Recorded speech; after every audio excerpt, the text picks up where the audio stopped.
보통 제가 이렇게 네이버 블로그에는 자주 글을 올립니다. 글을 올리고 있고 네이버 블로그에 가끔 오시면은 좋은 정보들을 좀 만나실 수 있습니다. 여기 이웃으로 추가하시면 됩니다. 이웃으로 추가하면 여러분 그 네이버 블로그에서 포스트에서 보일 거니까요. 이렇게 해서 만나보셔도 좋겠습니다. 비대면 스타트업 육성 지원 사업 공고에 대한 해설을 1, 2, 3부를 올려드린 적이 있습니다. 그리고 이제 여러분이 사업 계획서 작성을 거의 마무리하셨겠죠? 그래서 작성한 것을 한번 마지막으로 제출 전에 좀 진단하고 보완할 수 있도록 도움을 드리고자 콘텐츠를 준비했습니다. 총 3가지가 있습니다. 4부, 5부, 6부가 있는데요. 먼저 4부 시작하도록 하겠습니다. 여러분 사업계획서 작성 마무리하실 때 일단 가장 중요한 것으로 제가 첫 번째 조언 드리고 싶은 부분이 바로 이 부분입니다. 메타버스 평가 점수 우대 어떻게 대응할까? 사실 그죠? 근본 작년에는 없었죠. 작년에는 이 얘기가 없었는데 올해 메타버스가 이제 주요 핫한 키워드가 되면서 이제 정부 차원에서 메타버스를 육성하기 위해서 이러한 항목을 넣은 거죠. 그래서 비대면 스타트업 준비하시는 분들께는 아주 중요한 요소라고 볼 수 있습니다. 그래서 여기에 대해서 한번 이야기를 해보겠습니다. 깜놀했습니다. 깜짝 놀랐습니다. 어느새 제출 마감이 25일이잖아요. 금주 금요일이더라고요. 그 사이 제가 바빠서 지금이라도 오늘 올리고 싶어서 일단 블로그는 제가 올렸어요. 그래서 블로그에서 여러분들 다 내용을 보실 수 있고요. 자, 제가 여러분께 어떤 말씀을 주로 드리고 싶었냐? 보시는 바와 같이 3가지가 있었습니다. 오늘은 첫 번째 이 메타버스에 대해서 말씀을 드려보겠습니다. 짜잔. 자, 메타버스 평가 점수 우대 어떻게 대응할 것인가? 사실 뭐 지금은 그죠? 이미 어느 정도 다 작성을 끝내셨을 겁니다. 자, 그런데 이제 그럼 지금 상황 뭐냐면은 이제 여러분들이 스스로 보완하시면 되겠죠. 혹시라도 만약 여러분들 중에 메타버스 분야를 미리 준비해 오셨던 분들은 축하드립니다. 운이 따른 거죠. 그런 분들은 정말 어쩌면 좋은 뭐 결과가 예상됩니다. 자, 문제는 이제 그렇지 않은 분들이죠. 만약에 이제 메타버스를 생각 안 했던 분들은 메타버스를 물론 뭐 무시할 수도 있지만 반영할 수도 있는 거잖아요. 자, 그래서 만약에 메타버스를 준비 안 하셨던 분들은 어떻게 해야 될까에 대해서 제가 3가지 방안을 제시했습니다. 자, 먼저 1안입니다. 현재 사업 계획서에 메타버스를 일부라도 반영한다라는 면에서 말씀을 드려보면 일단 이 경우가 좀 안전하죠, 그죠? 가장 안전하다는 말은 그런데 뒤에 나오겠습니다만 이번에 사업 분야 중에서 한 3가지 분야 정도는 20%, 그러니까 선발 팀이 보통 그 20개지 않습니까? 20개인데 그 중에 20%, 즉 4개 또는 50%, 10개 그 정도를 메타버스 분야에서 선정하겠다고 나왔거든요. 그런 경우는 일부라도 반영하시는 게 사실 안전한 거죠. 자, 그리고 이번 공고에서 중요한 사항이 있죠. 그러니까 단순하게 메타버스를 무조건 반영해라가 아니고 여기 보이시죠? 메타버스에 대해서 3가지를 제시했습니다. 가상 현실 융복합된 공간에서 사람, 사물이 상호작용하며 경제, 사회, 문화적 가치를 창출하는 세계라는 원론적인 이야기를 밝히고 있는데 그 다음이 중요하죠. 메타버스 플랫폼이거나 메타버스를 기반으로 하는 서비스거나 또는 체험 기술, XR, AR, VR, 뭐 MR이라고도 하죠. 저런 부분들을 기존에 해왔던 이런 3가지 영역이 해당됩니다. 자, 그러니까 뭐 간단하게 말하자면 기존에 VR, AR 하셨던 분들은 사실은 유리한 거죠. 다르게 말하면 사실은 VR, AR이라는 말 대신에 메타버스라는 말 썼다. 그렇게 이해도 무방할 것 같습니다. 자, 그래서 일단은 이 3가지에 대해서 일부라도 여러분들이 반영하시는 게 중요하겠죠. 자, 다음은 그 각 분야별입니다. 분야별로 볼게요. 분야별로 보면은 일단은 오늘 주제는 메타버스니까 메타버스를 주제로 얘기하겠습니다. 비대면 의료를 보니까 우대 사항에 보면은 메타버스 활용 의료기기, 의료 서비스 아이템 관련 평가 점수 우대라고 하면서 예시를 들어놓은 것이 가상현실 기술을 활용한 의료, 교육, 임상, 재활 아이템입니다. 그러니까 사실 이 부분은 특히 여러분 이미 사실 많았잖아요. 여러분 기억나세요? 뭐 예를 들면 그 인체 해부도를 뭐 VR, 뭐 AR로 본다라고 하든지 뭐 그런 거 많이 보신 적 있으시죠? 요건 제가 하나 예시를 들어놨는데 인체 구조를 AR을 통해서 한번 알아보도록 하겠습니다. 여기 보시면 이렇게 테이블이 있죠? 이 테이블 위에 한번 카데바를 올려보도록 하겠습니다. 자, 한번 보겠습니다. 뭐 저도 우연히 네, 찾았는데요. 이렇게 카데바라는 올라와 있습니다. 게 있나 봐요. 조금 내려볼게요. 이런 식으로. 예, 이렇게 정말 실제 사람이 누워 있는 것 같죠? 예. 그러니까 예를 든 겁니다. 예를 든 건데 기존에 이런 것들 이미 하셨다. 그런 분들은 해당될 수 있겠죠. 왜냐하면 원격 교육, 뭐 비대면 교육으로 쓸 수 있는 이런 인체 해부 이런 부분에 뭐 콘텐츠를 제공하겠다. 이거는 해당되잖아요, 그죠? 비대면도 해당되고 뭐 지금 보시는 거는 AR이지 않습니까? AR 해당되고, 네, 이거 해당되죠. 의료기기, 의료기기도 뭐 비슷한 개념이겠죠. 그래서 자, 의료기기도 AR, VR 등 혁신 의료기기 활용 연계 콘텐츠. 그러니까 왜냐하면은 사실 그렇잖아요, 그죠? 의료기기를 뭐 메타버스로 어떻게 가져갑니까? 뭐 제페토라든지, 궤도타운 어떻게 가져갈 수 없잖아요. 그러니까 이제 여기는 확실하게 언급을 하고 있죠. 그래서 의료기기는 VR, AR 관련된 그런 기기라고 딱 언급이 돼 있습니다. 그래서 사실 의료는 좀 어렵지 않을 것 같아요. 그래서 의료란 부분은 제가 볼 때는 이제 말이 메타버스지 거의 VR, AR로 가야 되지 않을까 라는 생각이 들고요.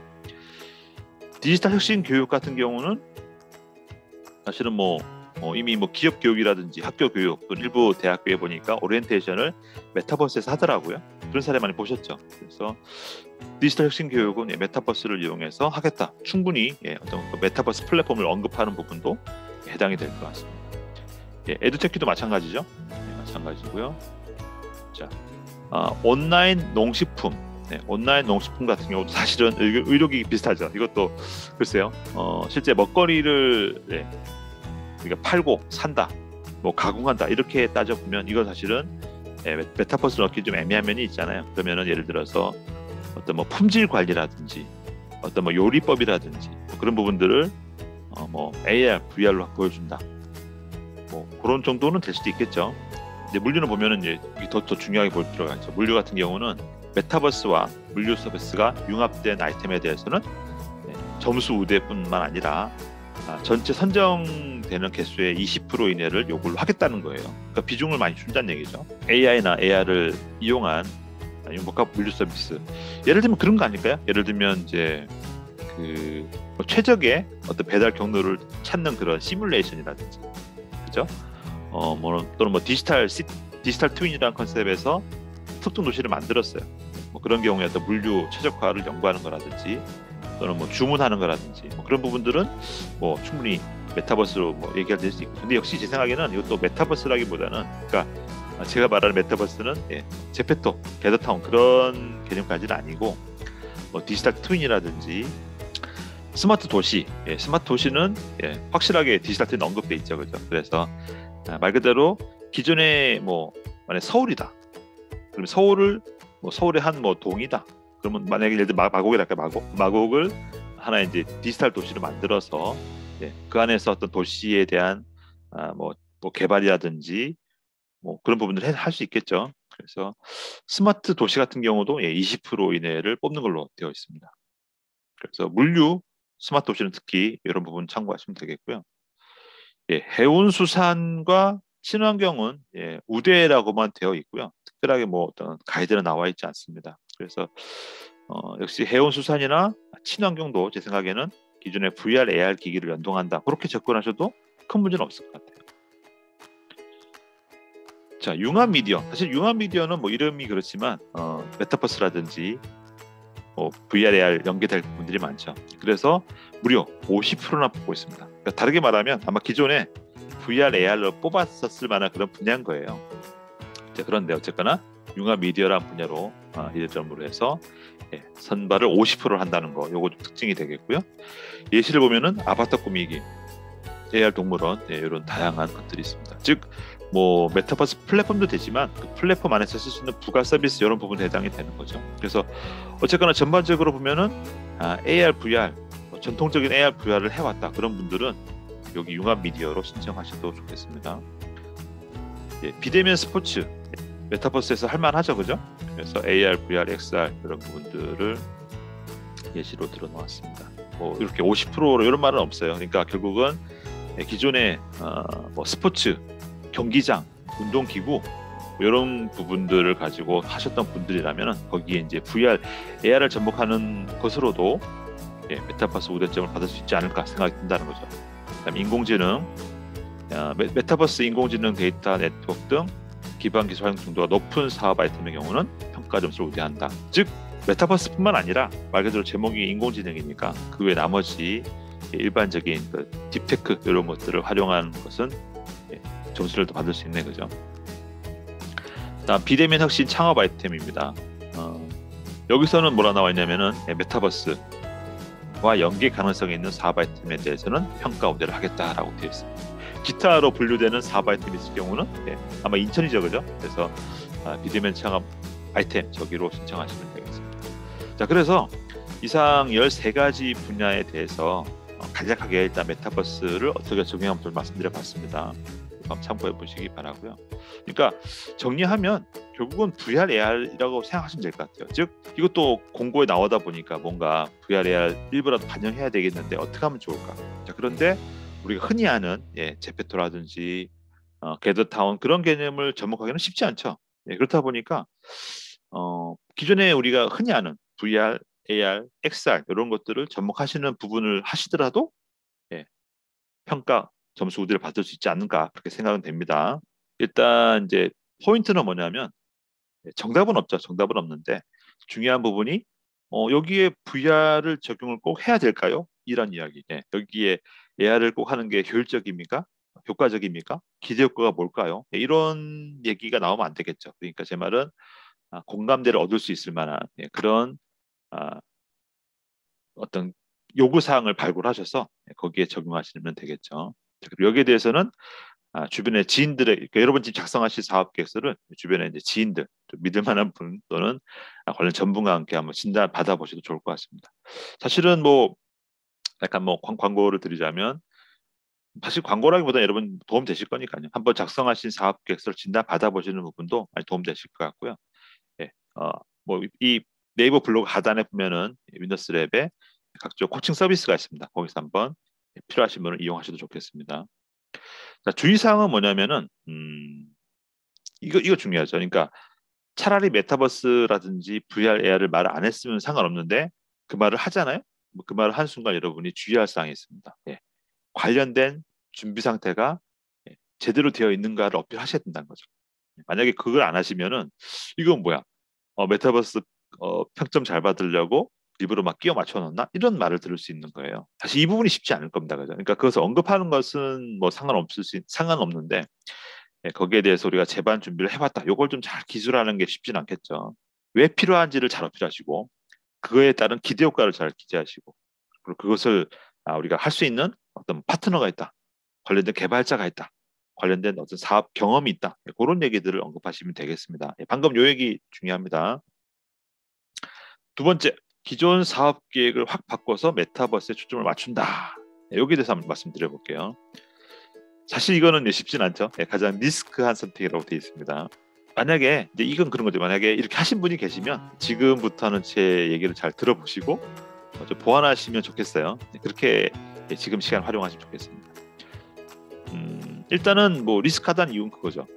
원래 안을 바꿨기 때문에 원래 만약에 올해 준비한 기간이 있었다면 그게 완성도가 높을 거잖아요. 근데 갑자기 메타버스로 바꿨기 때문에 완성도가 낮지 않을까. 그것이 리스크하다는 얘기입니다. 그러면 그런 부분을 좀 해소시키면 되겠죠. 그래서 거기에 대한 얘기를 해볼 건데요. 일단 좋게 생각하면은 근본 지원 사업의 방향성과 부합하긴 하죠. 그죠? 메타버스에 대한 비중을 이제 많이 높인 거니까 좋게 볼 겁니다. 자, 그럼 이제 관건은 뭐냐? 그것이 왜 필요한지, 그것을 내가 잘 만들 수 있는지, 해본 경험이 있는지, 하다못해 외부에 같이 할 파트너가 있는지 그런 부분들도 언급이 돼야 되겠고, 또한 그 시제품 주로 지원 금액이 큰 비중이지 않습니까? 그러면은 여러분이 만들려는 그 시제품의 어떤 그 렌더링이 또 좋고요, 어떤 뭐 UI, UX 좋습니다. 그런 부분에 완성도가 높은가 이걸 이제 많이 좀 보겠죠. 그래서 위에서도 얘기했지만 가산점을 준다고 하니까 끼워 맞춘 거 아니야? 이런 얘기를 들으면 요건 안 되죠. 급하게 끼워 맞춰 왔구나 이런 평가를 듣지 않으시려면 이제 방법 뭐냐? 이게 중요한 얘기죠. 기존의 성공 사례를 참고하거나 또는 대표자, 팀원이 만약에 메타버스 관련된 좀 경험이나 전문성이 있다 그러면은 그런 것을 어필하시면 되겠죠. 제가 늘 말씀드리지만 결국 항상 모든 정부 지원 사업은 두 가지죠. 사실 사업들이 다 두 가지죠. 무엇을 할 것인가, 누가 하는가 이게 사실 중요하지 않습니까? 그러면 이제 무엇을 할 것인가에 대해서는 이미 제시하신 겁니다. 메타버스를 메인으로 간다고. 그러면 이제 그다음 볼 거는 누가 하냐 하잖아요. 누가 어떻게 하냐라는 부분이니까 그 부분에서 기존의 성공 사례를 좀 참고하시고 또는 여러분 팀원 또는 파트너를 그런 경험 있는 사람으로 같이 좀 팀 빌딩을 하시면 되겠죠. 다음은 마지막 3안입니다. 메타버스 나 그거 모르겠고 가던 길을 가겠다. 그 얘기를 하는 거죠. 메타버스를 어중간하게 쓰는 것보다는 이게 나을 수 있습니다. 왜냐하면은 그죠? 이번에 13개 분야 중에서 3개 분야만 모집하는 TO에서 20% 50%를 뽑는다고 했고 나머지는 우대했어요. 우대라고 했습니다. 그러니까 우대를 얼마나 할지는 아직 모르겠어요. 바꿔 말해서 메타버스 안 한다고 떨어지는 건 아니라는 거죠. 그래서 오히려 나는 확실하게 이미 비대면만으로도 확실하게 어떤 의미 있는 사업을 나는 제안한다 라고 자신하시는 분들은 일부러 메타버스를 끼워 넣는다고 그 본질이 흐려지면 안 되겠죠. 이해되시죠? 그래서 그런 분들은 차라리 가던 길 가시는 게 나을 것 같습니다. 즉 비대면이란 부분을 특화를 하셔서 모집 TO죠. TO인데요. 보시는 바와 같이 우대라고 되어 있습니다. 우대라고 되어 있고 얼마나 우대할지란 부분은 그 기관에 물어보시면 좋겠어요. TO가 보면은 되게 20개 내외입니다. 그러니까 뭐 이렇게 되고 그죠? 20%면 4개잖아요. 그죠? 4개. 여기도 4개. 그리고 여기 50% 10개. 이 세 가지 분야는 메타버스가 매우 중요한 비중이 될 거라 보는데 사실 뭐 나머지 분야에서는 그리고 이 사업의 원래 취지가 비대면이기 때문에 비대면이 더 중요한 거 아니냐 이렇게 말씀드릴 수 있겠습니다. 네, 이렇게 4부 마치도록 하겠습니다. 4부 마치고 아마 뒤이어서 5부, 6부도 계속 올리도록 하겠고요. 사업계획서 작성 어렵게 여기까지 오셨는데 마무리 체크하실 때 오늘 방송이 도움되셨으면 좋겠습니다. 그리고 끝으로 혹시 지금 위너스 패스라는 인강 서비스를 오픈했습니다. 네, 위너스 패스 이름 좋지 않습니까?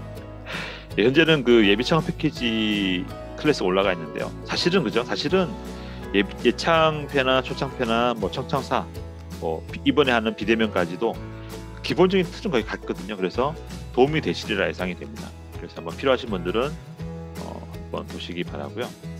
그래서 제가 사실 제일 권장하는 방법은 그거죠. 요 인강 한번 들으시고 그 다음에 작성하신 다음에 그 사업 계획서를 한번 진단받아 보시면 좋겠죠. 위너스랩 샵 아시죠? 위너스랩의 공식 쇼핑몰에 들어오시면은 이용 후기들도 나와 있습니다만 시간대별로 서비스가 있습니다. 그래서 여러분들이 서비스를 이용하시면 되겠고요. 재작년 계속 이 일을 해오고 있지만 이렇게 유료 물론 뭐 일정 비용이 들어갑니다만 후회 하시거나 불만하신 분이 단 한 분도 안 계셨습니다. 그러니까 그건 확실하게 여러분이 쓰신 만큼 값어치 있을 거니까요. 추천해 드리고 싶습니다. 오늘 4부 이렇게 마치고요. 5부 비대면 어떻게 어필할 것인가 이 콘텐츠로 또 다음에 찾아뵙겠습니다. 4부 마치도록 하겠습니다. 안녕히 계십시오.